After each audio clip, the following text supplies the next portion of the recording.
ये मेरा चाचा है और ये मेरा वीर हरदयाल है। और ये कौन है?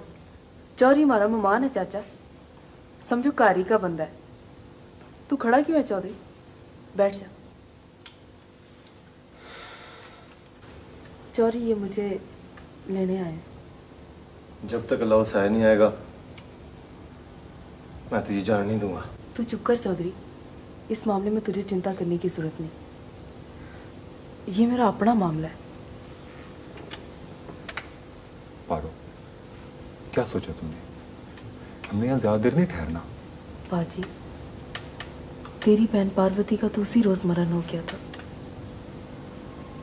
जिस रोज तो उसे बसीरपुर स्टेशन पर बलवाइयों के सामने बेसहारा छोड़कर सरहद पार चला गया था। तुझे तो पता है वो कैसा कड़ा समय था। ये तो सोच, कोई भाई अपनी बहन को इस प्रकार छोड़ सकता है? माता जी का ख्याल कर। दीपू की सोच, वो तुझे अब तक नहीं भुला सका है।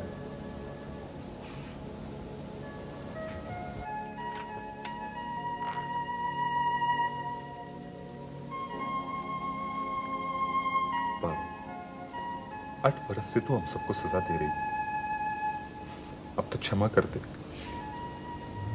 साफ गले है पारो, वो हम ये नहीं देख सकते हमारे जीते जी तू एक मुसलमान के घर में रहे, वो भी हमारे एक मजारे की पत्नी बनकर। अल्लाह वसाया, अगर हमारा मजारा था तो क्या हुआ?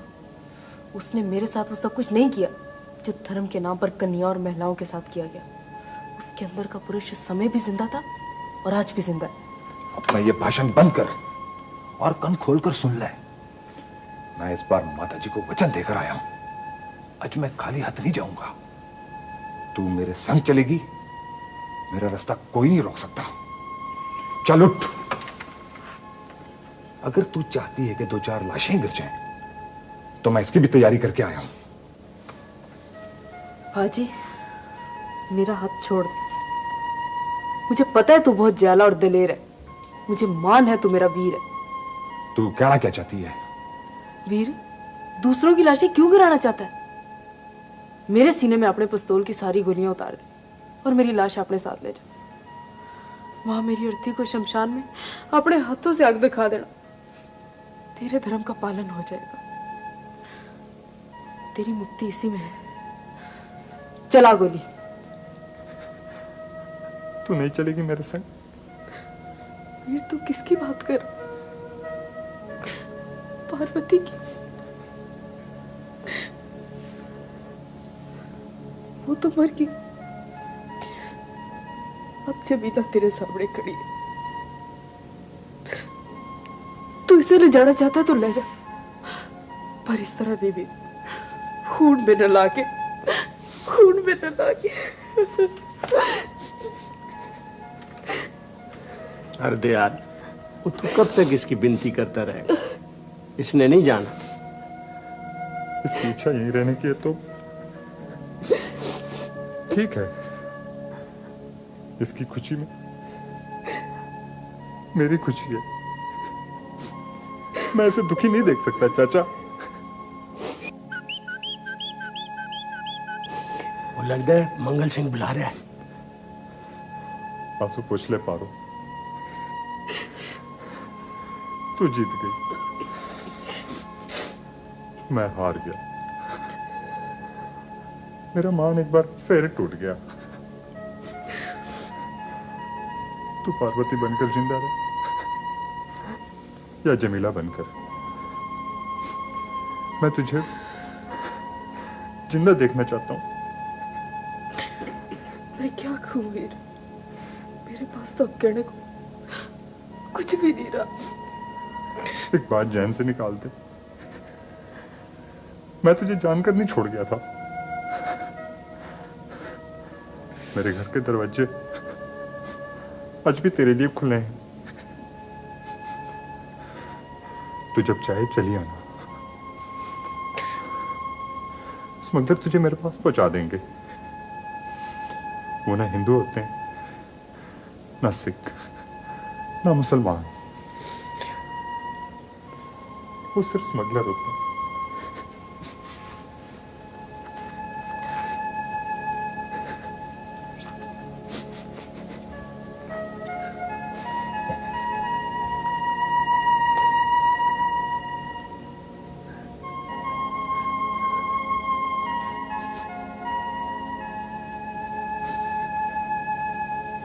ठहर जा वीर।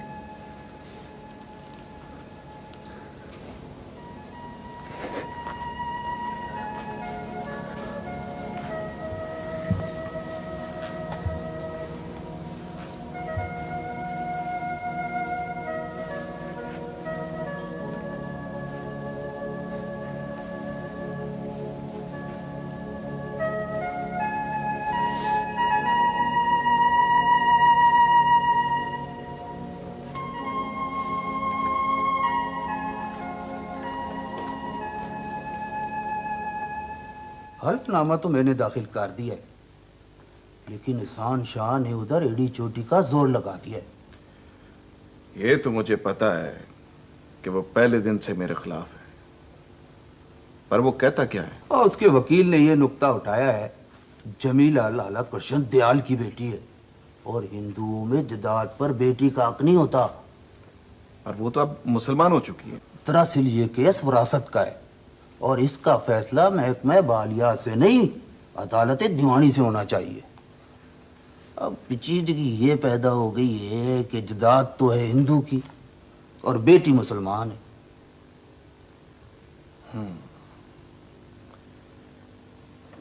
रंधावा जी, अब इम्कान क्या है? दोनों ही बातें मुमकिन है, केस हार भी सकते हैं और जीत भी सकते हैं। वैसे तुम्हारे पास सबसे मजबूत पहलू ये है कि जदाद पर तुम्हारा कब्जा है। तो फिक्र करने की कोई जरूरत नहीं है, अल्लाह वसाया। इधर कुछ गड़बड़ हुई तो हम ऊपर तक जाएंगे।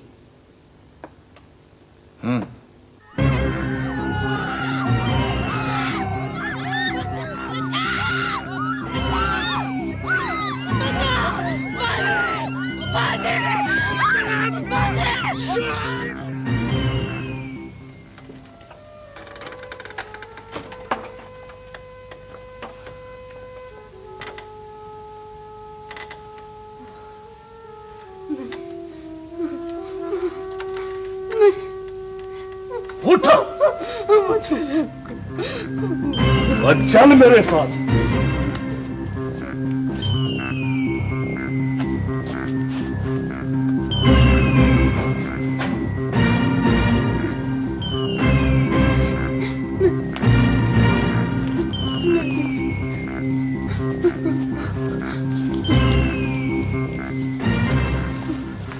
शाह जी को इस बात का पता ना चले। ओ भाई अल्लाह वसाया, और तुझे तो बेदखल कर दिया गया था ना। चाचा, जिन्होंने बदखल किया था वो तो सरहद पार चले गए, उनके जाते मैं पिंड में वापस आ गया। और अब तो अपनी जमीनों पे इसी का कब्जा है। ओए कमीनी है, कमचोर, तू इधर क्या बैठी है? जा जाकर बर्तन साफ कर, मुझे और भी कई काम करने हैं।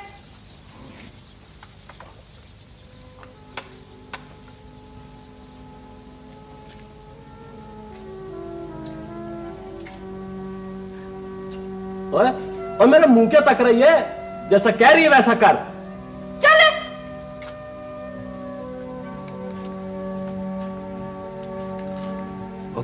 कल सुने ना,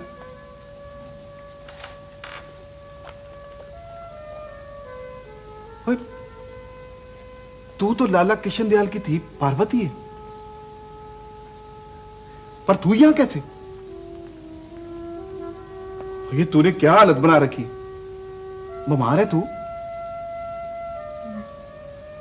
लगता है तुझे यहां खाने को नहीं मिलता। और तू मेरे साथ अपने पिंड कोटला हरकिशन चल। और ये तेरे साथ कैसे जा सकती है भाई? ना ये मेरे साथ क्यों नहीं जा सकती भाई? ओ ये मेरे जिम्मेदार की थी पार्वती है, ये यहां क्यों रहे? इसकी अपनी वेली है वहां, ये मेरे साथ जरूर जाएगी। और तू इसे यहां से कैसे ले जा सकता है? ओ बनिए, और सुन रहा है इसकी बकवास? तू इसे यहां से नहीं ले जा सकता। ना मैं इसे यहां से क्यों नहीं ले जा सकता? वो गर्मी ना खा ला वसाया, आराम नाल गल कर। तुझे मालूम नहीं, मैं इसे खरीद के लाया हूं। और तू यहां क्यों खड़ी है? चल दफा हो जा। ठहर जा पार्वती, तो मेरे साथ जाएगी। ओ चाचा, मैं इसे ले जा रहा हूं। क्या कह दे पिंड के सारे लोगों को, देखता हूं कौन रास्ता रोकता है मेरा। चल पार्वती। गलत सुन ला वसाया। ओए पीछा हो जाए। और गल सुनो वलिया, तेरा जितना खर्चा हुआ है ना, कल आके ले जाना। चल पार्वती।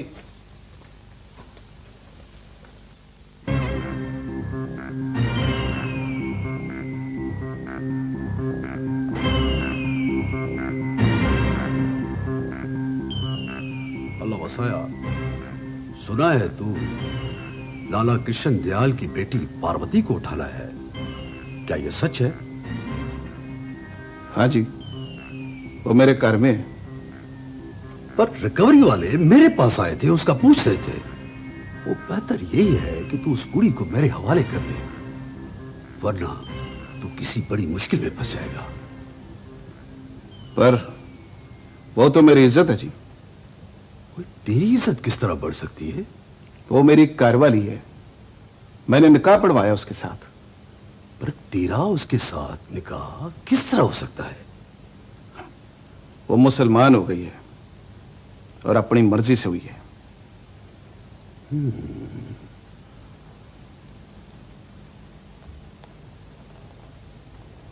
मैं जाऊं जी? ओ ना जी ना, ओ बाओ ना, बाओ। शिदे, ओ लस्सी पानी ला। बाओ ना, ओ मिट्टी पाओ जी उस गल को। अल्लाह वसाया, मैंने सुना है तू अपनी जमीनों पर फिर से आबाद हो गया। हाँ जी। ओ ये तो बड़ी खुशी की बात है। वो तेरे जाने के बाद तो वो जमीनें बिल्कुल बेअबान पड़ी थी। आबाद कर रहा हूं जी उन्हें। इसमें तो काफी पैसा लग जाएगा, तू कहां से बंदोबस्त करेगा? बस जी रब करा ही देगा कहीं ना कहीं से बंदोबस्त। मेरे जहन में एक बात आई है, अगर तू कहे तो मैं कह दूं तुझसे? हाँ जी। अल्लाह वसाया, अगर तूने लाला कृष्ण दयाल की बेटी से निकाह नहीं पढ़वाया तो मैं तेरी 20-25 से मदद कर दूंगा। तू उस कुड़ी को मेरे पास छोड़ जा।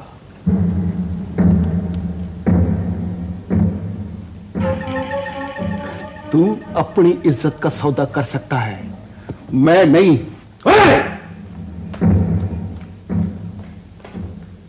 एहसान शाह ने मेरे पिता की जमींदारी और जायदाद पर कब्जा करने के लिए अपने करिंदों और मज़ारों से हमला करा दिया। वो तो उसे करना ही था, तुझे हासिल ना करके उसे गुस्सा भी तो बहुत आया होगा। कादूर उसके भाई साबर ने अल्लाह वसाई की बहुत सहायता की, तब से एहसान शाह उन दोनों का भी दुश्मन हो गया। उसने तरह तरह से हमें जमीन और जायदाद से बेदखल करने की कोशिश की।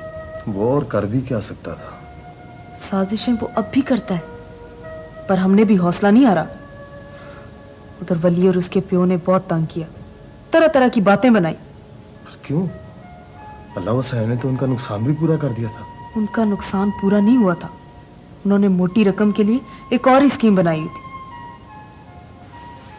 कैसी स्कीम? वली का प्यो एक मोटी सी जनानी को लेकर आया था। वो सिगरेट पीती थी और पान चबा चबा कर जगह जगह लाल लाल पीक थूकती थी। और वो किस लिए आई थी? वो फसादात में उठाई जाने वाली नौजवान कन्या और महिलाओं को खरीदने का धंधा करती थी। वली के प्यो ने 1000 रुपए में मेरा सौदा किया था। अगर अल्लाह वसाया बीच में ना आ जाता तो 2 दिन बाद उसने मुझे ले जाना था। आज भी सोचती हूँ तो मेरा मन कांप जाता है। जिम्मेदार नहीं, तुझे तेरे माँ पियो और भाई तो याद आते होंगे। तुझे अपने बाल बच्चे याद नहीं आते चौधरी? ना पूछ, जब वो याद आते हैं तो मुझ पर क्या बीतती है। हाँ चौधरी, मेरी तरह तू भी घायल है, तू मेरा दुख समझ सकता है। समय बदला तो सब कुछ बदल गया। क्या था क्या हो गया, सोचो तो सब कुछ एक सपना सा लगता है। क्या ये सच है कि अल्लाह वसाया तेरे प्यो का मजारा था? वो भी मजारा होता था और उसका प्यो भी। पर पाकिस्तान बढ़ने से साल भर पहले मेरे पिता की मैनेजर बंसीलाल ने दोनों को बेदखल कर दिया। इसी दुख से अल्लाह वसाया का प्यो ऐसा बीमार पड़ा कि जान से जाता रहा। अल्लाह वसाया ने तो इससे अपने प्यो का बदला नहीं लिया? नहीं चौधरी, वो और ही तरह का बंदा है।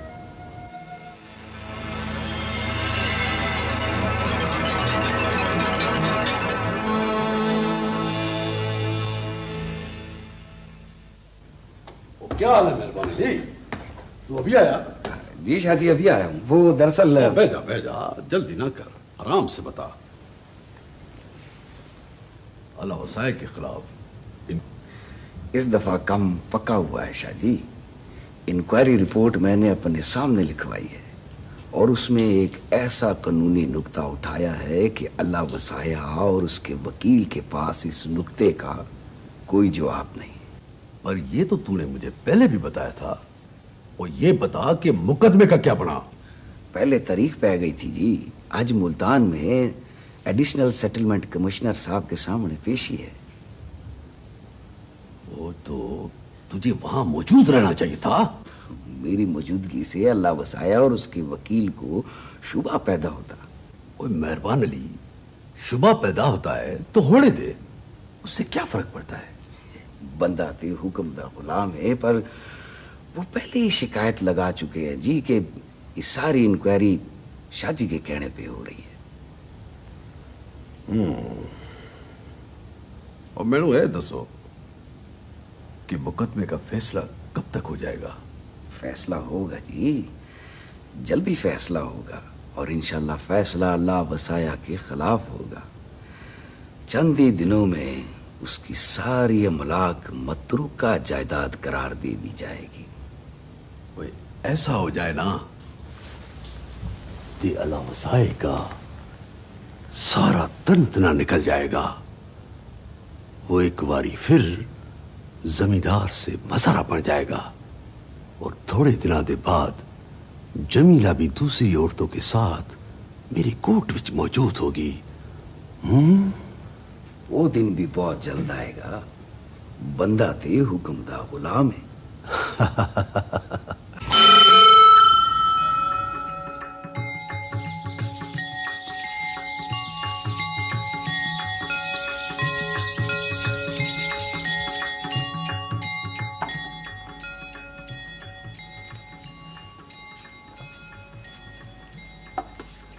अब तबीयत कैसी है माता जी? ठीक है पुत्र। एक रोग हो तो बताओ ना। सबसे बड़ा रोग तो पारो का है और ये रोग मुझे घुन की तरह खा गया। पारो को तो भूल ही जाओ माता जी। किस तरह भूल जाऊं पुत्र? तेरा पिता तो उसके दुख दर्द में तड़पते तड़पते स्वर्गवासी हो गया। अंतिम समय कितना बेकल था। मुड़ मुड़ के दरवाजे की ओर देखता रहता था। मुझे विश्वास नहीं कि तू उधर गया था। अगर तू उससे मिला होता और मेरी बीमारी का बताता तो जरूर आ जाती। मुझ पर विश्वास नहीं। चाचा जी तो मेरे साथ थे, वो तुझे सब कुछ बता चुके हैं। माता जी पारो यहाँ नहीं आएगी। ये तो सोचो, वो 8 साल से एक मुसलमान के घर में है। उसके 2 बच्चों की माँ भी बन चुकी है। बहू मुझे सब पता है। मान लो वो यहाँ आ भी गई तो कैसी कैसी कठिनाइयां पैदा होंगी। उसकी रसोई अलग बनानी होगी, बर्तन पांडे अलग होंगे। छी छी छी छी छी छी। मैंने तो इनसे कह दिया मैं उसके साथ नहीं रह सकती, उसे कहीं और ठहराएं। एक बारी उसे आ लेने दे, सब ठीक हो जाएगा। तू चिंता ना कर। माता जी ठीक कह रही है शांति, आगे की आगे देखी जाएगी। सवाल तो यह है कि वो यहाँ आने पर तैयार ही कब है। मुझे पूरा विश्वास है वो यहाँ नहीं आएगी। उसे कोई नहीं ला सकता। ओए अब तू मेरे पास क्यों आया है? जाके गवर्नर जनरल ते वजीर माल को मेरे खिलाफ दरखास्त लगा है। और तुझको पता है तेरी दरखास्तों का क्या बना? और ना तुझको नहीं मालूम, मैं तुझको बताता हूं कि तेरी दरखास्तों का क्या बना। और ये वेख, ये है तेरी दरखास्तें। ये मेरी दरखास्तें जी? ना, तो मेरी दरखास्तें हैं। और गौर से देख, ये तेरी दरखास्तें हैं ना? पर ये तेरे पास कैसे पहुंची? और इधर दे, अब मैं तुझको बताता हूं कि ये दरखास्तें मेरे पास कैसे पहुंची। और ऊपर वालों ने जरूरी कार्रवाई के बाद जिले के डिप्टी कमिश्नर को ये दरखास्तें भेज दी, और डिप्टी कमिश्नर के पेशकार ने इस पे हस्ब ज़ाब्ता ये नोट लिखा, दरखास्तें हजार, मतलब रिपोर्ट अफसर माल मुरसल हो, और नीचे डिप्टी कमिश्नर ने अपने दस्तखत लगा दिए। और तू गौर से सुन रहा है ना माखे? हाँ जी, सुन रहा हूं। और अफसर माल ने तहसीलदार को लिखा, दरखास्त हजार, मतलब रिपोर्ट जनाब तहसीलदार साहब मुरसल हो। और तहसीलदार साहब ने इस पे नोट लगा के तो कानून को बढ़ा दी, दरखास्त हजार, मतलब रिपोर्ट कानून गो मुरसल हो। कानून को ने क्या हुक्म दिया जी? कानून गो साहब ने अपने हुक्म में लिखा कि दरखास्त हजार, मतलब रिपोर्ट पटवारी हल्का यानी मुझको मुरसल हो।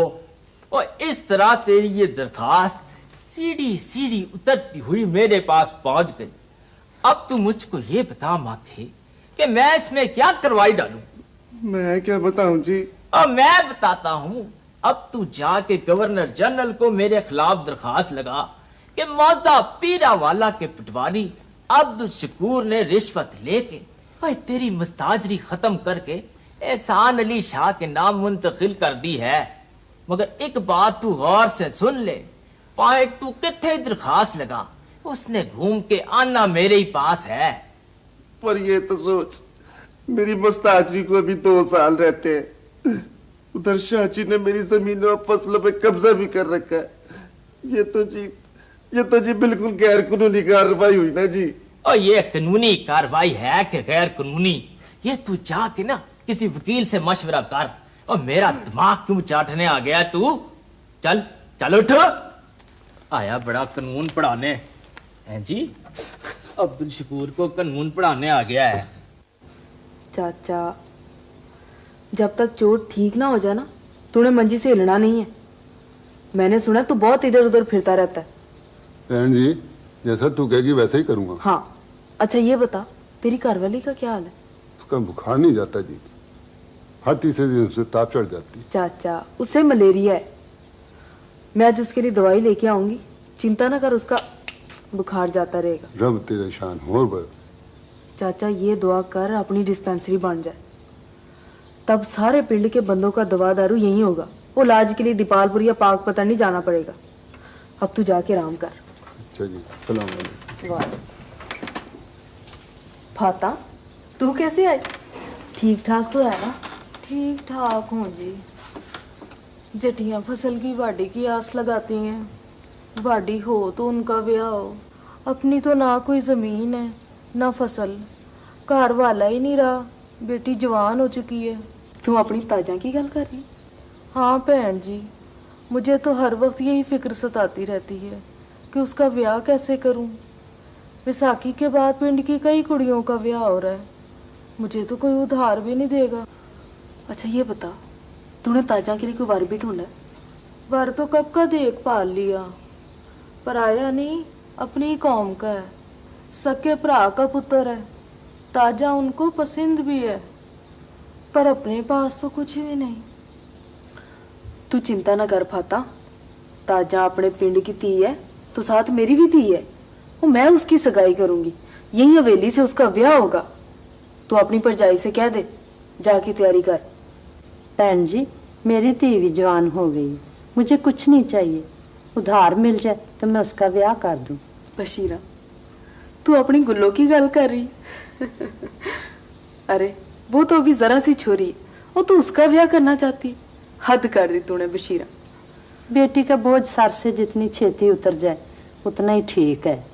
इस प्रकार ना सोच बशीरा, गुल्लो तो अभी बहुत निर्मल है, वो मुश्किल से 12 बरस की होगी, उसे कुछ दिन तो खेल कूद लेने दे, जवान हो जाए तो ब्याह करना, कम से कम 4 साल बाद इस काम के लिए मेरे पास आना, मैं तेरी पूरी पूरी सहायता करूंगी।